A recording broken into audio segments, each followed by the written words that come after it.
Hey everybody, this is Tim from TTT Urban Homestead. I'm do a quick tour today. I'm going to go straight to the onion patch, onion rows, raised bed, and some garlic.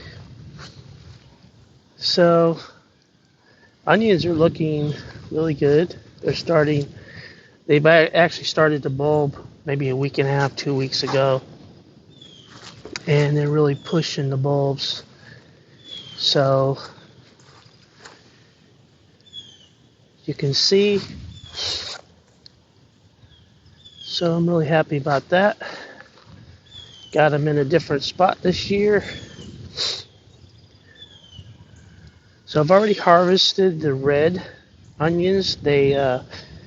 Like this one here, it should be laid over like that. So when they lay over, you can pretty much, pull them out. So this is what you get.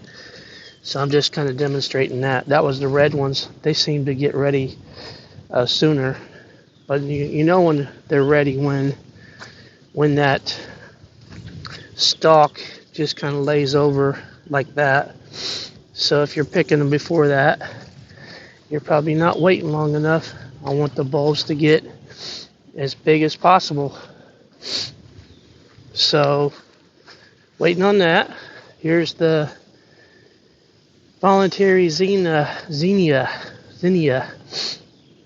All of these are self-seeded. I had them in this at the end of this section here, this food plot area, and I guess the seeds all blew out onto the ground. But I went ahead and let them go ahead and do their thing.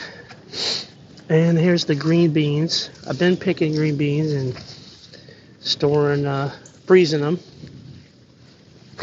And I actually need to get out here and probably pick again.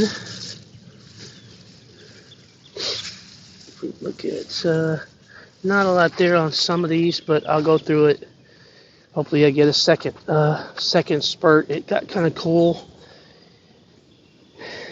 at the end of May, beginning of June. It was a little bit cooler, so just give it a little more time. Sunflowers they're fully mature pretty much, and the yellow birds are coming and getting the sunflower seeds. I'll probably plant some more, see how that goes. This is a dill plant with the flower head on it, or the seed head, and a lot of beneficial insects like this type of flower head, because it just attracts the ones that you want. Certain types of little wasp and stuff, parasitic wasp and things like that. Here's the eggplant. I was going to pick some yesterday, but decided to wait a little longer for these eggplant to get a little more mature. There's a nice size one there, and one in the back. So just kind of one leads thing. I'll probably pick either today or tomorrow. Been picking okra. So the first thing you see on an okra is a flower like this. And then after that, you'll see an okra. Now that okra, according to people that like okra, which I know my wife does, she said that's about the right size. So you don't want to get them, you don't want to wait until they're huge. If you do, just save them, save the pods for seeds or something. That's what I did. I got lots of seeds too. So I put some in this area. I put some more dill, and some of these dill are part of my seed to seed series that I need to update. And dill and fennel. So the greener looking one is fennel. These two are fennel. And then, of course, you have the dill. A little more okra. I probably have 20 to 30 plants of okra. So we're just going to keep an eye on those. Alright, 4 o'clock high. Here is jalapeno peppers. Everybody's going to say, oh, you need to pick them. They're all ready. Well, on these two particular plants, I'm gonna wait until the jalapenos start to turn red. It's a recipe I'm gonna do for homemade sriracha. And then here's my green pepper. The green pepper plants are toward the back. This area gets a little shade in the afternoon. And then I got a dill. Every single bed that I have has some type of beneficial plants in it. Marigolds. I've got some basil down here. A couple basils in each bed, and then dill. So this is really helping this year. I haven't had a lot of pest problems. A little bit with the squash for like squash bugs. They're like an armored little bug, but I've been using BT spray, and that's kind of supposed to help combat the borer bug and leaf eaters like that. That is not a ladybug. That is a leaf eating, or I think they do eat the leaf, and they even lay their eggs. But I will spray about every 5 days, and that has really made a difference this year because I have not been hit by the borer bug yet. I'm just kind of waiting. I don't know if I'm actually beating them, because if I spray the stalk before they go through the stalk, then it's a caterpillar, so the BT spray combats caterpillars. So if they eat it, it kind of paralyzes them, and it's over. So hopefully that's working. Seems to be. But this squash, there's actually 6 plants in this raised bed. I could probably get away with 4, but I have been picking squash on a regular basis and have had more squash than I ever had. All right, new addition. I have been working on this catio, and I put a little cat house or cat lounge. Got it off of Amazon. I'll put a link to it in my description. But this side I have catnip, and I did kind of cover it around with a little plant protector that I created just to get the plant. Now those leaves will end up coming outside of that little cage, so they'll be able to. And this is Ashley. She actually likes it. And I got one of those cat water fountains, but there's 3 levels. She likes it. And then I'm running the little cat water thing off of a battery pack, like for a cell phone. I'll put all this in the description. This is supposed to be kind of the scratch and dig area, so hopefully this will attract them to this rather than attracting to my raised beds. But they can't really get in. They can come in here and lay underneath the leaves and stuff, which I catch them sometimes, but I don't think they're digging too much anymore. In this spot, I've got cat grass, so hopefully that will sprout up. And you can use like oat grass, wheatgrass, rye, and they say that cats really like it. Well, we'll find out. Alright, yard's looking good. Getting plenty of rain. That's probably gonna peter out, because usually in July, August, we kind of go more into a drought. So to the back. Alright, in the back, I'm gonna head over toward the cucumber area. So when you first look at it, it's like a wild jungle. Got nasturtia, you got dill. I do have some marigolds down in here. Some of those they got to try to beat first I had to cut them back so that the cucumbers could get sun, but now that this area gets plenty of sun, I've got cucumbers climbing everywhere. And I have picked a few cucumbers, and I had enough to make a couple jars of like refrigerator pickles. And as you see, I've got the dill right here. And mainly I go for dill seeds. So this little flower head is going to give me a whole bunch of dill seeds, but it also attracts those good.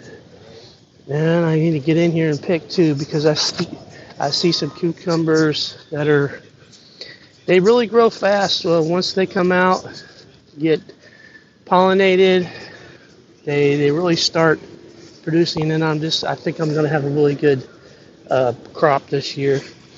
And down here I actually do have a basil down here. It looks like it's trying to flower. So I'm going to end up like snipping that off to keep it from flowering. Okay, let's check the herb area. We've got the chives. This is garlic chives. Now I'm getting, this is a Paris Cost lettuce, and I'm getting the seeds. So as you can see right there, those are the little seeds. They're very tiny. They're like grass seeds. So I'm going to end up coming back in, shaking this, put kind of a paper bag, like a big grocery paper bag over the head of this, and just shake it. And I'll end up getting, hundreds of seeds. So I'll have plenty just from this one plant. But I did two, so just to make sure I got what I needed. So we got lemon balm. So this is the new herb area right here. And I'm still working. These are some banana pepper plants that I didn't have banana peppers for some reason. I thought I didn't. So I ended up planting a few more late. But that's fine. Peppers are good until freeze. So, all right, so we've got lemon balm. These three are peppermints. And then more lemon balm, 3 more lemon balms here. And then I've got my chamomile up here. I got 5 bags of chamomile. And I need to harvest. Once you start seeing the flowers, you need to go ahead and harvest those. I usually try to do it around 9 or 10 in the morning. So, and then I've got another squash plant in a bag, which is different. This is not quite as robust as the ones in the raised bed. So but they do produce squash. So, if you just need a few squash and you want to do, this is a 7-gallon bag. All right, this is a lavender. I'm going to take this plant because I got a lot of shoots now. I'm actually going to propagate some of that and get me some more of those. This is thyme. I love the smell of thyme. And some of these you're supposed to kind of let dry out. So I try to do that because they're more Mediterranean. So any of these plants that say that they're herb plants, you got rosemary and lavender. Both of them are Mediterranean. You need to let them kind of dry out. So I don't have this plant on irrigation. I do have this one, but it seems to be doing okay, and it's not, the water comes in to the middle part and it doesn't like soak around the plant. So I'm just trying that method out, and I've seen thyme just without watering too much, it really does well. I still have some plants I'm trying to get in the ground, but we're working on that. This is actually mint. So we got mint, peppermint, and lemon balm. And as soon as you touch the plant, you just get like a really good aroma of whatever it is. So now my hand smells like mint. All right, moving over to the raised bed. This is more of my green bean. I do have green beans here. I've always grown green beans in this bed, a few plants.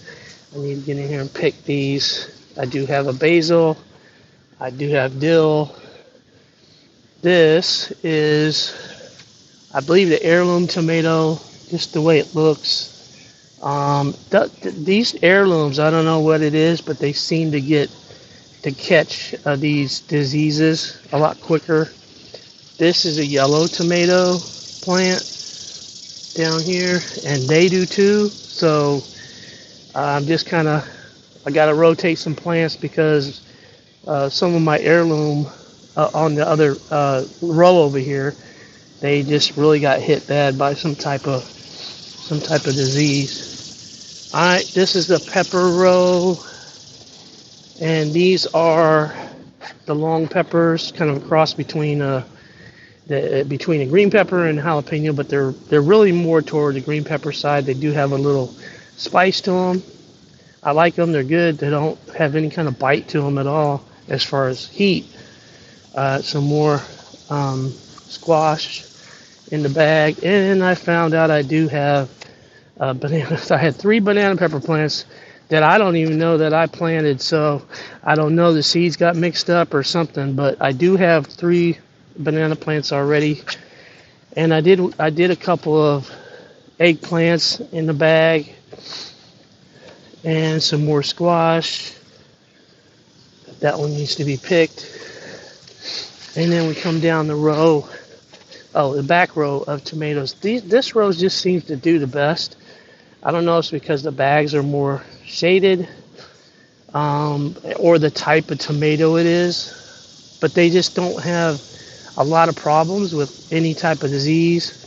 But these tomatoes are really looking good. I've been eating tomatoes now. We've been eating tomatoes for a couple weeks now. But I'll get out here and pick. I'm keeping an eye out for the green hornworm. The hornworm is a caterpillar, so the BT that I'm using will protect against them too as soon as they eat the leaf. And I'd rather go with a preventative rather than some kind of broad spectrum. There is a squash bug. It's kind of got like an armor to it. So I'll come around and pick those off and put them in a little container of soap water that I have. This is a sugar baby watermelon. So part of the seed to seed also plants. This is a sugar baby watermelon, and I went ahead and put up a netting. These plants do have little tentacles, so they will grab onto things, but I am clipping them up. And then there's another one, another little sugar baby watermelon. So I know I got to keep this bag watered really well and really work, because they act like squash and cucumbers as far as pest goes. So I am going to come around and pick off these bugs. They do lay these little eggs, but then the eggs, when they hatch, they actually start sucking juice out of the leaves and can end up giving the plant disease and stuff like that. So I will spray these with what is it called? Bonide spinosad, which is a kill-all bug, but it's kill leaf-eating bugs. So that's the biggest thing, is if you kill leaf-eating bugs, you're fine, because none of the beneficial bugs, that's why they're beneficial, they don't eat the plant. So I'm protecting against the ones that eat the leaves, and I'm using biological spray, so that's working pretty well so far this year. These are the ones that got hit by this disease. I don't know exactly what it is. Could be a combination, could be any of these. But I'm just letting these plants kind of finish out, and then I'm going to replace them with some more of those. So I already have them started, and so I'm going to put them out here just so I can keep the tomatoes going. The yellow tomatoes are similar. They have some type of disease going on. I will get a few. There's a nice yellow tomato, and there's one. So, and this side looks good, but it is getting, as soon as you see a little yellowing, really there's a lot of times there's nothing you can do. You can snip the yellow out, but it doesn't, it's just already inside the plant. So there's something going on inside the plant. But these don't have any of that going on. So even though they're sitting right next to them, they must be not susceptible to this specific problem. All right, this is my bug watering area. Well, bird and bugs, hopefully beneficials, and I do have some of these climbing. I forget morning glory, the morning glory flowers. Back to the Roma tomatoes. I got Romas. Not gonna have. It looks like there'll be a few, a lot. No, not a lot, but it's gonna be a few. But this is in the wrong spot because when I first planted this, the sun was right up here coming through. Now it's up here, and this whole area is just shaded pretty much all day long. So I'm gonna move this whole section. Once this is done, I'm gonna set up another set of tomatoes at Romas, and I'm gonna put them out here where they get more sun. So this spot, I'm actually I've got cayenne peppers and more banana peppers. I'm gonna add a few more, about 3 more bags here, and then I'm gonna have another row right here for for more Roma tomatoes, because they'll get plenty of sun. It'll come right through, all the way through here, probably 8-10 hours a day. All right, the pool's up and running, but the water's still cold. Water's still cold, but I got it all cleaned out and ready.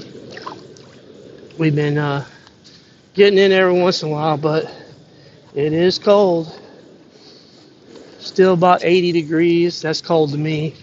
But, on a hot day, that's, if it gets that, we really haven't got that yet. So hopefully we'll get some heat. I think they're predicting by the 4th of July, we're supposed to have nice heat coming in. So, all right, well, I'm going to get this published, and you guys hit the like button, subscribe, comment, appreciate it. Got a lot of work today. I got to do some harvesting and things like that. So we'll talk to you soon.